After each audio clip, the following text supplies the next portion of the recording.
સુરેન્દ્રનગર જિલ્લાના લખતર તાલુકામાં અતિ ભારે વરસાદ બાદ ખેડૂતોની મુશ્કેલીઓ વધી છે।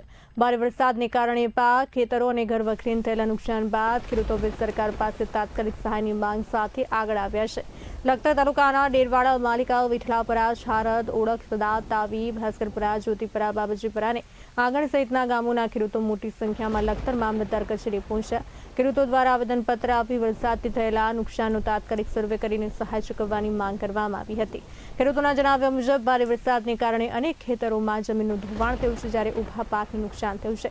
એટલું જ નહીં, ગ્રામ વિસ્તારોમાં વરસાદી પાણી ઘરોમાં ઘૂસી ગયા છે, ઘર વખરી અનાજને નુકસાન થયું છે। ખેડૂતોએ રજૂઆતમાં જણાવ્યું કે સરકાર દ્વારા તાત્કાલિક નુકસાનનું સર્વેક્ષણ કરવામાં આવે અને નિયમો મુજબ અસરગ્રસ્ત ખેડૂતો તેમજ પરિવારોને યોગ્ય વળતર અને સહાય આપવામાં આવે। ખેડૂતોનું કહેવું છે કે સમયસર સહાય નહીં મળે તો આગામી ખેતી પર પણ તેની ગંભીર અસર પડી શકે છે।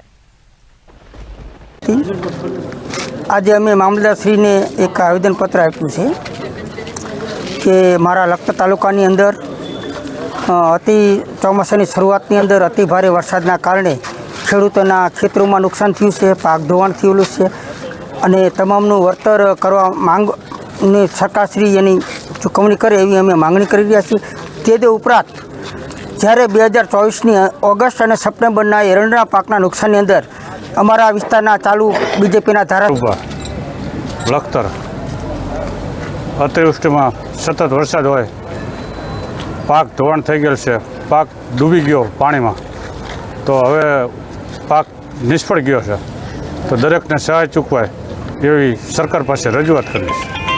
ચોમાસાની શરૂઆતમાં જ ભારે વરસાદના પગલે લખતર તાલુકાના સમગ્ર વિસ્તારમાં ભારે પૂર હોનારત જોવા મળી હતી। કાંઠાળ વિસ્તારના ગામોમાં ખૂબ પાણી ભરાવાથી મકાનો ધરાશાયી થવા, પાક બળી જવા, બંધ પાળાને નુકસાન થવું જેવા અનેક કિસ્સાઓ બન્યા છે। ત્યારે અમારી સરકારશ્રીને એ નમ્ર અપીલ છે કે તાત્કાલિક ધોરણે આનો સર્વે કરાવી અને લાગતા વળગતા તમામ ખેડૂતોને પૂરતી સહાય આપવામાં આવે અને એમનું જે નુકસાન થયું છે